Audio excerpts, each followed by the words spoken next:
नमस्कार, city post live के इस खास पेशकश में आपका स्वागत है। मैं हूं श्रीकांत प्रत्युष।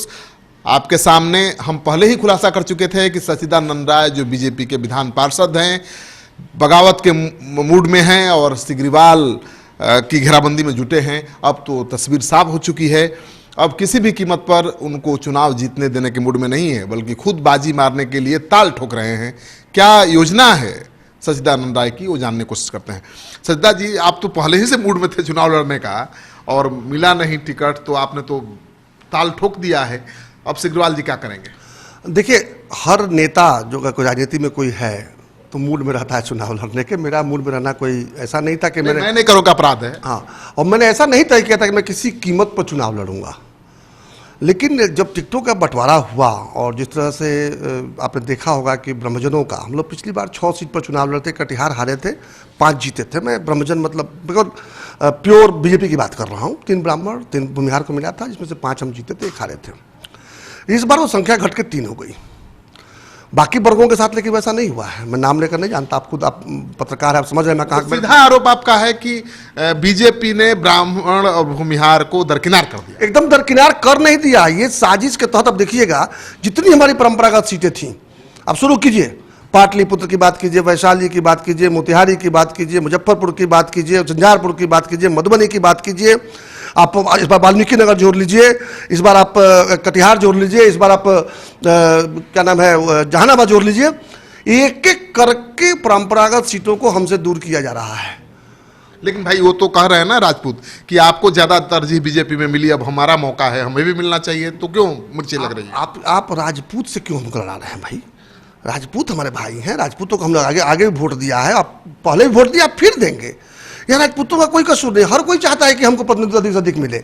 उसमें थोड़ी है, मैं तो नेतृत्व जो लोग संभाले हुए हैं, नेतृत्व राजपूत के हाथ में नहीं ना है। यहाँ पर आपको पता है कि कौन से लोग हैं जो यहाँ पर कोर कमेटी में बैठते हैं बिहार भाजपा में और निर्णय लेते हैं।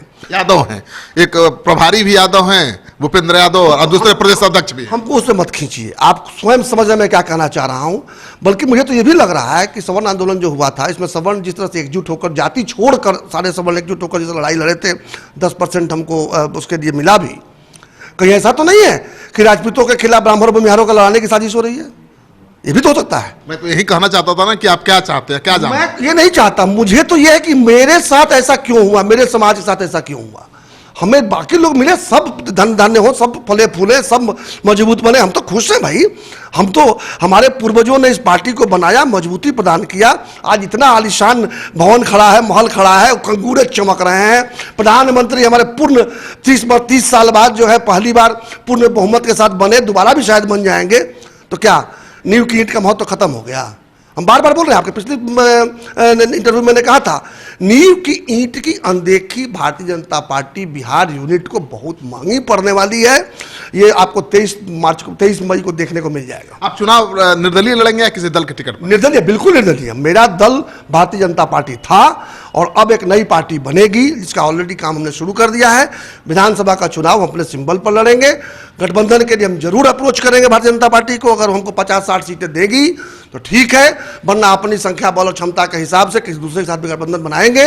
और अगला मुख्यमंत्री ब्रह्मजन के आशीर्वाद के बिना नहीं मिलेगा। ये मैं ताल ठोक के बोल रहा हूं, आज इसका हेडलाइन बनाइए। बिहार का अगला मुख्यमंत्री ब्रह्मजन के आशीर्वाद के बिना नहीं बनेगा। टेकन फॉर ग्रांटेड नहीं चलने वाला है। सच्चिदा जी, आप तो एकदम, हमारा वोट कोई और बेच देगा, हमारा वोट कोई और ठेका ले लेगा। बदुआ मजदूर है हम। लेकिन आप पहले से ही मूड बनाकर तैयार थे कि चुनाव तो लड़ना है। और आपने एक जो सिग्रीवाल का पोल खोला था व्हाट्सएप मैसेज के जरिए कि इतना घोटाला घपला किए हैं, वो सच है क्या? सच्चाई है, कैसे ही है? देखिए, मैंने नहीं खोला था, ये वायरल चल रहा था। संजोग से वो वायरल का एक लिंक मैंने आपको भेजा था, आपको लगा कि मैंने बनाया है। ऐसा नहीं, आप देखेंगे तो फॉरवर्डेड मैसेज था वो। और बाद में हम लोगों ने जांच पड़ताल किया तो पाया कि बिल्कुल सही है। आपने भी पाया होगा बिल्कुल सही है। हाई कोर्ट के आदेश पर निगरानी ने जांच पड़ताल किया, चार्जशीट फाइल किया। अब भाई साहब 2 केसेस में बेल पर है। तीसरा केस एक जो हो रखा है जलालपुर में, चूंकि उसमें सिग्नेटरी नहीं है, केवल FIR हुआ है, उसमें भी घोटाला। हैबिचुअल ऑफेंडर है। ऐसा थोड़ी है कि किसी एक केस में फंस गए हैं, ऐसा होता है अनजाने में, बेचारे शरीफ आदमी फंस गए। वो हर जगह वही काम किए हैं। खैर वो छोड़ दीजिए, वो तो महाराष्ट्र की जनता तय करेगी कि सिग्रीवाल को वोट देना है, कि सच्चिदानंद राय को वोट देना है, किसको देना है। हम बात कर रहे हैं, अभी बड़ी बात कर रहे हैं, क्या ब्रह्मजन छोड़ दें, भारतीय जनता पार्टी को क्षमा कर दें? आप हमें जो है तो गर्त में मिलाते चले जाइए, आप वो खत्म कर दीजिएगा। आपको पता है कि हम कहीं और नहीं जा सकते, मेरा दूसरा घर नहीं है, मेरा तो एक ही घर था, एक घर मैंने बनाया था, उस घर को आपने दखल कर लिया, कुछ लोगों ने दखल कर तो लिया। आप तो पार्टी भी बनाने वाले थे ना, कोई संगठन? बन रहा है पार्टी, पार्टी का ऑलरेडी कागज तैयार हो गया है, अगले हफ्ते वो फाइल हो जाएगा रजिस्ट्रेशन के लिए। जैसे ही नाम फाइनल होगा मैं नाम आपको सबसे पहले ब्रेकिंग न्यूज में दूंगा। लेकिन पार्टी तो बनती रहती है, बिगड़ती है। पार्टी को चलाने के लिए बहुत पैसा चाहिए, बहुत धन चाहिए सचिता जी। अच्छा, अगर हम लोग भारतीय जनता पार्टी जैसी पार्टी खड़ी कर सकते हैं पूरे विश्व देश स्तर पर, अब विश्व की सबसे बड़ी पार्टी बना, हमने ही नहीं बनाया था, ब्रह्मजनों ने नहीं बनाया था, आज दखल चाहे जो करके बैठा हो, बनाया तो हम ही लोगों ने था ना। एक और पार्टी बना लेंगे। अरे हम तो मकान बनाकर लोगों को हैंड ओवर करते हैं, फिर दूसरा मकान बनाने निकल पड़ते हैं, बन जाएगा, चिंता मत। लेकिन कहा जा रहा है कि निरहुआ भी आपकी इस लड़ाई में शामिल हो रहा है, आपका साथ देने जा रहा है। नहीं रहुआ नहीं, दूसरे तो खेसारी जी भी है, संपर्क में है। मैं नहीं कहूँगा कि उनका भी बहुत अपमान हुआ है, और जिसको राष्ट्रीय जनता दल ने टिकट दिया है उस परिवार ने सिर्फ अपमानित ही नहीं किया, उनके ऊपर जानलेवा हमला भी किया था। इसलिए जो है खेसारी भाई जो है वो हमारे पास उन्होंने संवाद भेजा है कि यदि मैं चुनाव लड़ूंगा तो मेरे समर्थन में वो आ सकते हैं। हालांकि वो कलाकार व्यक्ति हैं, मैं नहीं चाहूँगा उनको बहुत ज़्यादा इसमें इन्वॉल्व करना, अभी वो अपने करियर के पीक पर है। मैं चाहेंगे तो खुद चुनाव लड़ने चाहते थे? नहीं, ऐसी बात नहीं है। ये जरूर है कि उनकी रुचि रहती है, महाराजगंज से रहने वाले हैं, महाराजगंज की जनता के प्रति उनका लगाव है, बल्कि पूरे भोजपुरी जनता के साथ लगाव है। अभी तो कच्ची उम्र है उनकी, तो बेचारे अभी करियर की ऊंचाई पर है। लगता है कि आएंगे। आपको लगता है कि या तो मुसलमान दूसरे किसी को वोट देगा लालू को छोड़कर? अब ये तो समय बताएगा, लेकिन मैं इतना जानता हूं कि जिसको टिकट राजद ने भी वहां दिया है ना, उनकी भी हालत बड़ी पतली है। उनका भी जो है वो जो वोट बैंक है उस गठबंधन का, वो उससे खुश नहीं है। साधु यादव भी कह रहे हैं कि प्रभुनाथ सिंह ने लालू यादव को अपमानित किया था संसद में और उसका खमियाजा भुगतना पड़ा। आप बार बार नाम लोगों का ले रहे हैं, नाम मत लीजिए ना।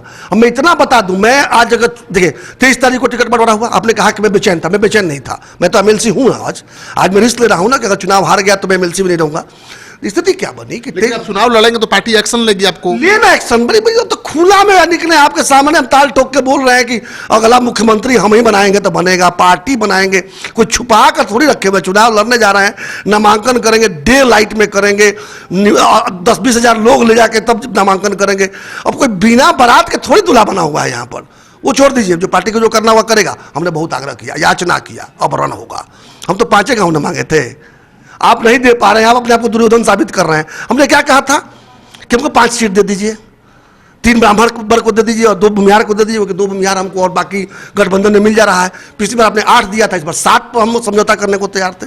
आपको हम ही काटने के लिए मिले, बाकी लोगों को क्यों नहीं काटे? हम ही काटने के लिए मिले हैं। तो ये समझ लीजिए कि अब जो है रण की बात है, और ये निर्णय हमने नहीं लिया, पार्टी नेतृत्व ने लिया है कि हम विद्रोह करें। अच्छा, और आपके इस साजिश का हम शिकार होकर विद्रोह कर रहे हैं। आप कब पर्चा दाखिल कर रहे हैं? तारीख मैं कल बता दूंगा आपको। अभी मैंने अपने पंडित से कहा है कि मेरे कुंडली के हिसाब से कौन सा दिन अच्छा होगा। अब तो लड़ना है, तो जीतने के लड़ना है ना। अब तो स्वयं ब्राह्मण है, समझ रहे हैं। हम लोग तो धर्मशास्त्र में विश्वास करते हैं, धर्मशास्त्र के हिसाब से जो उचित दिन होगा। बहुत और जीत को लेकर आश्वस्त हैं? देखिए, आश्वस्त मैं 200% तो नहीं हूँ, मैं ये नहीं कहूँगा। आज अगर हम भारतीय जनता पार्टी के कैंडिडेट होते तो कहते कि 2 लाख वोट से जीत रहे हैं। इसमें कोई संदेह नहीं है कि नरेंद्र मोदी के प्रति आस्था अभी भी मेरी भी है। मैं भी अगर निर्दलीय चुनाव जीत कर जाऊंगा तो नरेंद्र मोदी के लिए ही जीत कर जाऊंगा। ऐसा नहीं कि मैं किसी दूसरे को प्रधानमंत्री बनाने में इच्छा रखता हूं। लेकिन इतना जरूर है कि मैं काफ़ी आश्वस्त हूं, वरना मैं चुनाव नहीं लड़ता। मैं केवल एक भोटकटवा के रूप में अपने समाज के बीच जाने को तैयार नहीं हूँ। मुझे पूरा विश्वास है कि मुझे सारे वर्ग का समर्थन मिल रहा है, आश्वासन मिले हैं, लोग हमारे मंच पर आने को तैयार हैं। बाकी मैं जब भी चुनाव लड़ता हूँ तो बहुत दमखम से लड़ता हूँ। आपने देखा होगा जब मैंने छपरा से एक दिग्गज को हराया था और पहला रिजल्ट पूरे बिहार का आया था, सच्चिदानंद राय का आया था, 10:37 पर आपके चैनल ने न्यूज़ ब्रेक किया था, तो आप GTV में थे। तो बढ़िया है, हमको तो आदत है हराने का, और खास करके ऐसे जगह पर पत्थर पर धूप खिलाने का आदत है जहाँ कोई कल्पना में, किसी ने कल्पना किया था कि छपरा से एक ब्रह्मजन जिसका मुश्किल से वोट 100-150 है, 5500 वोट के पूरे ग्रुप में, और वहाँ हम प्रथम वरीयता से और भारी बहुमत से जीत के आएंगे। चुनाव लड़ना हमें आता है।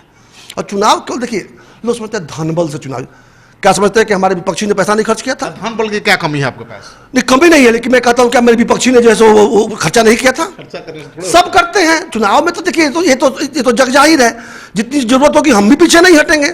ऐसा नहीं कि कोई पैसा के बल पर चुनाव जीत जाएगा, तब तो सारे उद्योगपति ही जो है वो देश के बड़े बड़े नेता होते। ऐसी बात नहीं है। हम चूंकि पूरे कमिटेड हैं, मैं 100%, आप समझिए मैं 24 घंटे 7 दिन अपने कॉन्स्टिट्यूंसी को देता हूं। मैं आजकल बिजनेस नहीं करता, आपको शायद पता, आप तो जानते हैं, मेरे बच्चों को भी, मेरे बेटों ने काम संभाल लिया है और मैंने अब तय कर लिया है कि मैं बिहार के लिए, देश के लिए काम करूंगा। लेकिन इसमें समाज को तो हम पूरी तरह से जमींदोज नहीं ना कर देंगे, जमींदोज कर दिया हम लोगों ने उठाकर। ये कोई बात हुई? हमारा समाज ही हमारे साथ नहीं रहेगा तो कल आप हमको क्या तवज्जो देंगे? तो विधानसभा का चुनाव में 5 सीट देके बोलिएगा जाओगे कहाँ, रास्ता कहाँ है, किसको वोट दोगे, तेजस्वी को मुख्यमंत्री बनाओगे क्या? हाँ जी बनाएंगे, जरूरत पड़ेगी तो, जो हमको सम्मान देगा उसको बनाएंगे। चलिए, आपको ढेर सारी शुभकामना नई पार्टी लॉन्च करने के लिए और चुनाव मैदान में उतरने के लिए। बहुत बहुत धन्यवाद। तो आपने सुन लिया, सच्चिदानंद राय का कहना है कि हम पत्थर पर दूब खिलाने वालों में से है और चुनाव लड़कर दिखा देंगे कि क्या होती है ब्रह्मजन की ताकत। आपको इनके दावे में दम दिखे तो इस वीडियो को खूब शेयर करिए दोस्तों के साथ। अगर आपने अब तक हमारा यूट्यूब चैनल सब्सक्राइब नहीं किया है तो जरूर कर लीजिए। आपका सहयोग समर्थन लगातार मिल रहा है। पिछले 3 महीने में 3 लाख लोगों ने हमारे चैनल को सब्सक्राइब किया है और 4.5 करोड़ से ज़्यादा लोगों ने देखा है। इस सहयोग समर्थन के लिए बहुत बहुत आभार। नमस्कार।